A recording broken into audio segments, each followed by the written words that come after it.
వేసవి కాలంలో ప్రజలు ఇంటి బయట నిద్రిస్తూ ఉండడం వలన దొంగతనాలు జరిగే అవకాశం ఉన్నందున వాటిని నివారించేందుకు తీసుకోవాల్సిన కొన్ని ముఖ్యమైన జాగ్రత్తలు టౌన్ ఏసీపీ వెంకటస్వామి తెలిపారు. వేసవి కాలంలో రాత్రిపూట ప్రజలు వీలైనంత వరకు ఇంట్లోనే నిద్రించేలా చూసుకోవాలన్నారు.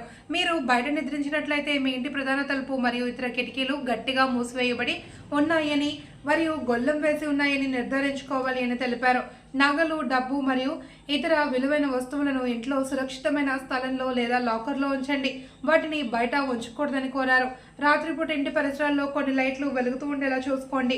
చీకటి ప్రదేశాలు దొంగలకు అనువుగా ఉంటాయని, ముఖ్యంగా కదలికలను గుర్తించే సెన్సార్ లైట్లను ఏర్పాటు చేసుకోవడం మంచిదని ఆయన తెలిపారు. గేట్లు రాత్రిపూట మూసివేయబడి ఉన్నాయని నిర్ధారించుకోవాలన్నారు. అపరిచితుల పట్ల అప్రమత్తంగా ఉండాలి అని, ఇంటి పరిసరాల్లో అనుమానాస్పదంగా తిరుగుతున్న వ్యక్తులను గమనించినట్లయితే వెంటనే సమీపంలోని పోలీస్ స్టేషన్కు తెలియజేయాలి అని సూచించారు. ఇంటి పరిసరాల్లో సీసీటీవీ కెమెరా ఏర్పాటు చేసుకోవడం వలన దొంగలను గుర్తించడం మరియు పట్టుకోవడం సులభమవుతుంది అని ఏసీపీ తెలిపారు.